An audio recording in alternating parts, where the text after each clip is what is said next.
You know, the game in our kind of life is being able to recognize a good idea when you rarely get it, and or where it rarely is presented to you. And I think that's something you have to prepare for over a long period. What is the old saying? That opportunity comes to the prepared mind. And I don't think you can teach people in 2 minutes how to have a prepared mind. But that's the game. Yeah, what is interesting is that how brief these opportunities to take advantage of dislocations frequently are. Some idiot hedge fund bought unlimited municipal bonds at, incredible margins. I think they bought 20 times more municipal bonds than they could afford with their own money, borrowing all the rest. And when those things were dumped on margin calls, municipal bonds suddenly got mispriced in America. But the dislocation was very brief, but very extreme. And so if you can't think fast and act resolutely, it does you no good. So you're like a man standing by a stream trying to spear a fish, and the fish just comes by once a week or once a month or once every 10 years. And you've got to be there to throw that spear fast before the fish swims on. It's a pretty demanding business if you do it right.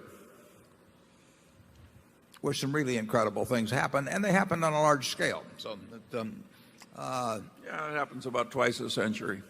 Yeah. Which means that he and I have only had 4 or 5 times when we could do it. The opportunities in life are going to be rare because that's the nature of the human condition. And that the best and wisest are only going to get a few big opportunities. And you really have to step up to the pie counter and take a big helping when you get your small share. And I've been very good at that. So what does the opportunity look like? It looks like a sure thing. Now, at a place like Berkshire Hathaway or even the Daily Journal, we've done better than average. And now there's a question, why has that happened? Why has that happened? And the answer is pretty simple. We tried to do less. We never had the illusion we could just hire a bunch of bright young people and they would know more than anybody about canned soup and aerospace and utilities and so on and so on and so on. We never had that dream. We never thought we could get really useful information on all subjects, like Jen Kramer tends to have. And we always realized that if we worked very hard, we could find a few things where we were right, and that a few things were enough, and that was a reasonable expectation. That is a very different way to approach the process. And if you had asked Warren Buffett the same thing that this investment counseling did, give me your best idea this year, and you just followed Warren's best idea, you would find it worked beautifully. But he would try to know the whole. He would give you 1 or 2 stocks. He had more limited ambitions. I had a grandfather who was very useful to me, my mother's grandfather, and he was a pioneer, and he came out to Iowa with no money but youth and health and took it away from the Indians. He fought in the Black Hawk. He was a captain in the Black Hawk Wars, and he stayed there, and he bought cheap land, and he was aggressive and intelligent and so forth. And eventually he was the richest man in the town and owned the bank and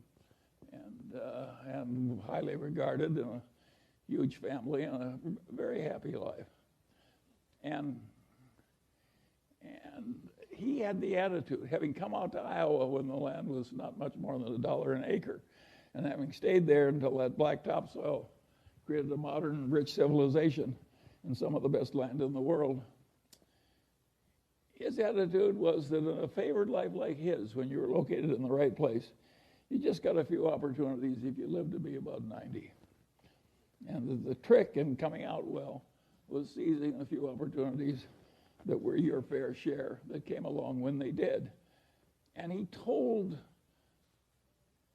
that story over and over again to the grandchildren who hung around him all summer. And my mother, who had no interest in money, remembered the story and told it to me. But I'm not my mother's natural imitator. And I knew Grandpa Hingham was right. And so I always knew from the very first, when I was a little boy, that the opportunities that were important that were going to come to me were few, and that the trick was to prepare myself for seizing the few that came. This is not the attitude they have at a big investment counseling thing. They think if they study a million things, they can know a million things. And of course, the result is almost nobody can outperform an index. Whereas I sit here with my Daily Journal stock, my Berkshire Hathaway stock, my holdings in Lilu's Asian fund,